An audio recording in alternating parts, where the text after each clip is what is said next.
Hello, dear listeners. Settle in, unwind, and let the ordinary fade away.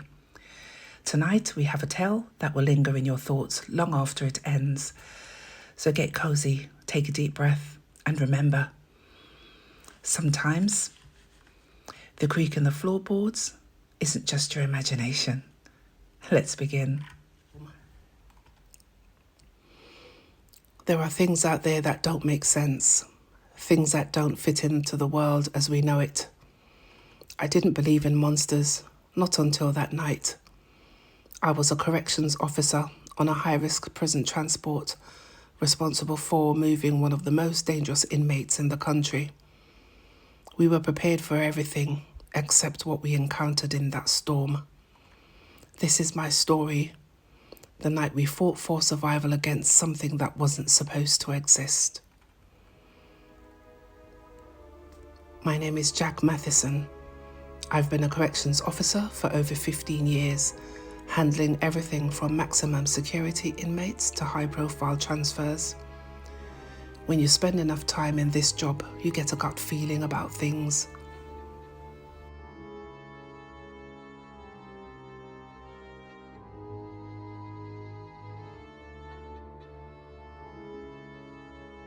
Instinct that tells you when something's about to go wrong. And let me tell you, that night, my gut was screaming at me. It started as a standard transport mission. We were moving Ethan Drake, a former military operative turned convicted killer. The man was dangerous, a trained assassin who had taken out over a dozen people before he was finally caught.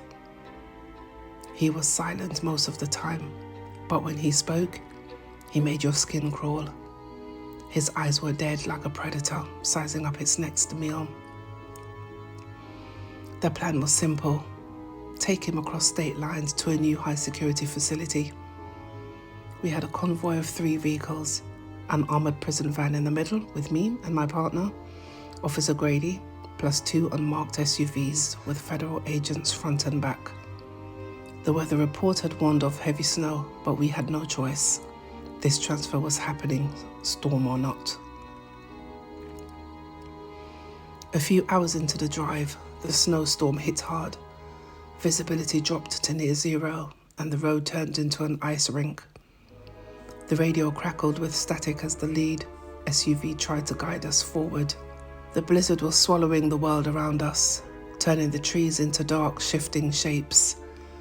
Then the lead vehicle's voice came through, tight with tension. "We've got movement up ahead, something big on the road. Looks like a deer, but Jesus, it's huge." Seconds later, their brake lights flared.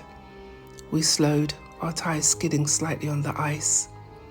The road was blocked by a massive shape. At first, I thought it was a bear. But as I stared, my stomach turned to ice. It was standing on 2 legs, a towering, hulking figure covered in thick, matted fur. Its head was unmistakably canine, like a wolf, but wrong, too broad, too intelligent. Its yellow eyes glowed in the dark, locked onto us with an unnatural awareness. The thing was breathing heavy, steam rising in the cold air. Then it moved. With one massive hand, it gripped the front of the lead SUV and lifted it off the ground like it weighed nothing. Tires spun uselessly, metal groaned, and then it slammed the SUV onto its side like a toy. Screams filled the radio, gunfire erupted. The sound of snarls, deep, guttural and hungry, cut through the storm. Then silence. Panic set in fast. The agents in the rear SUV shouted over the radio, demanding answers. But all we heard was static. Then came the growl, this deep, reverberating noise that seemed to vibrate inside my chest. The creature turned its head toward us. Snow swirled around its massive form. Then it charged. Our driver floored it, but the wheels struggled on the ice. The thing slammed into us, flipping our armoured van onto its side.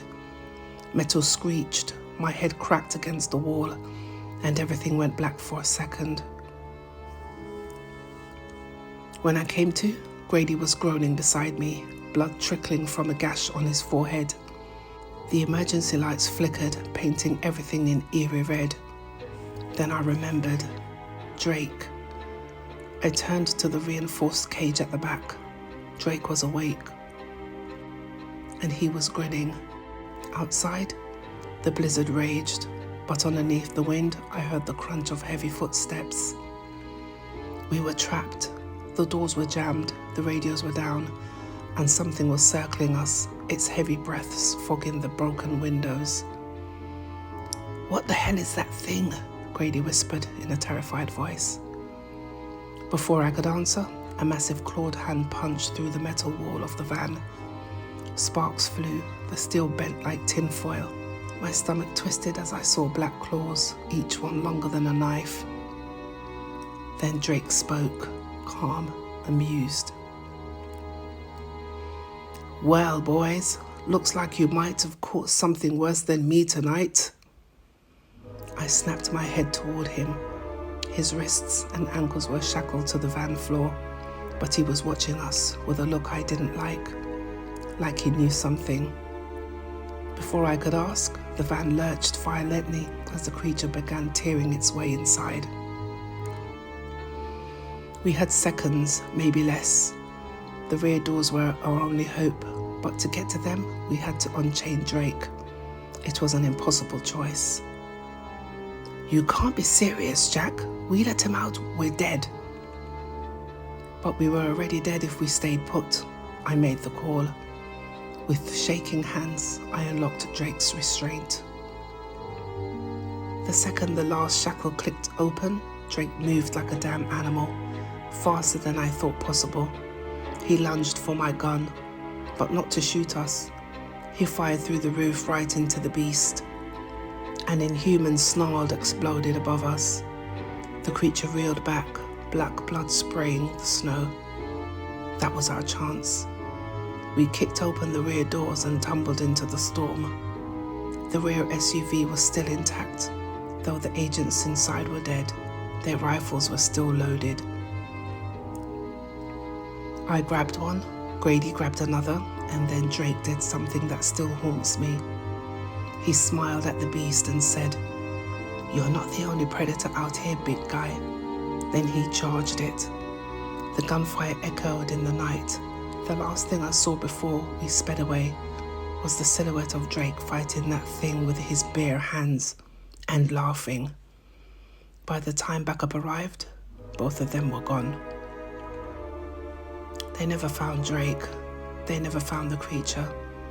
Officially, we were told to keep our mouths shut, that it was a bear attack, but I knew what I saw. Something's out there in those frozen woods, something that doesn't belong in this world. And the worst part, I don't think it was hunting us that night. I think it was hunting Drake. I hope you enjoyed this story. Thank you so much for listening. If you do have any comments, leave them down below, and until the next time, have a good evening. Wherever you are in the world, take care.